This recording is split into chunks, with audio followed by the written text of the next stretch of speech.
Hi, my name is Rachel Castillo. I'm a third-year law student, and I'm going to be working as a public defender once I graduate from law school in May. And this is the first of a short series of videos all about jury duty and jury nullification.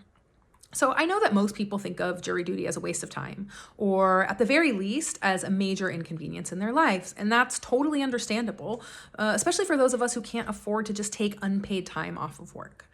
And while I understand that everyone's situation is different, I want to invite all of you to think about jury duty as a moral responsibility that we owe to each other.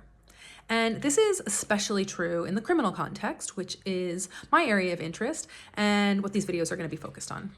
So if you care about mass incarceration, decarceration, abolition, and human dignity, then I think that you should care about jury duty too.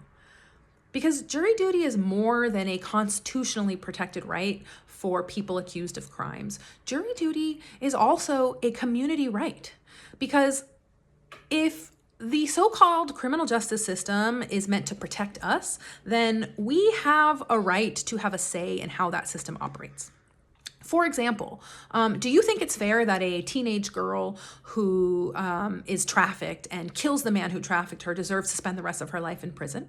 Do you think it's fair that a young man caught with a gun in the commission of a nonviolent crime where the gun isn't used has another mandatory prison sentence just for having that gun? Do you think that it's fair that we have all these laws that criminalize poverty and addiction and that result in criminal punishment? Because if your answer is no, or if you're not sure, then you may be interested in jury nullification.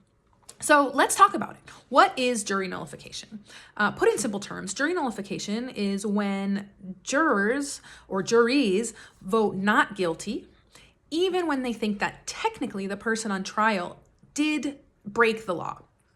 And in that scenario, they're not saying that the government did not prove their case. They're not saying that the facts are wrong, but what they're saying is that the law is wrong, or that the application of that law or the punishment of that law would be unjust. And even though the judge is going to tell you and the prosecutor is going to tell you that you are not to consider punishment when deliberating, and they're going to tell you that if the government proves their case that you must vote guilty, the fact of the matter is jury nullification is completely and totally legal. And once those jurors go back into the room to deliberate, they're the only ones that get to decide guilty or not guilty. And no judge can overturn a not guilty verdict. Now, briefly, I just want to talk a little bit about why this matters, right? Historically, the jury system has a very long history of discrimination and violence.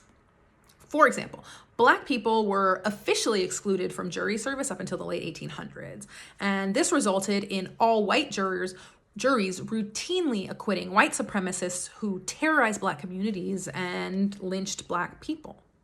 And today, discrimination in jury selection, which is also known as voir dire, definitely still happens. It's just done in sneakier ways, right? Prosecutors routinely kick jurors for stereotypes that are racist, sexist, ableist, and classist. And more often than not, they don't face any consequences and there is no repercussions for these actions. And this does vary from jurisdiction to jurisdiction, but I can assure you that this is happening in courtrooms across America as we speak. Put another way, jury nullification has been used historically to uphold racial injustice and to enable racial violence. And arguably, it's still happening today. I think the most sort of obvious example to my mind is when white police officers who kill Black people are either not indicted or are found not guilty, despite everything being caught on camera. So when we know that the criminal legal system is racialized from start to finish, right? From which communities are policed, to who gets arrested, to who gets charged, and ultimately to who is convicted and who is sent to prison. Jury nullification can act as a backstop. Because remember, white supremacists have been doing this for centuries, so there is no reason that we who believe in freedom can't be doing it too. So in part 2, in my next video, I'm going to talk to you about the jury selection process and how to stay on that jury, how to not get kicked while still being honest and still following the law. So I hope that you will check out video number 2. Thanks.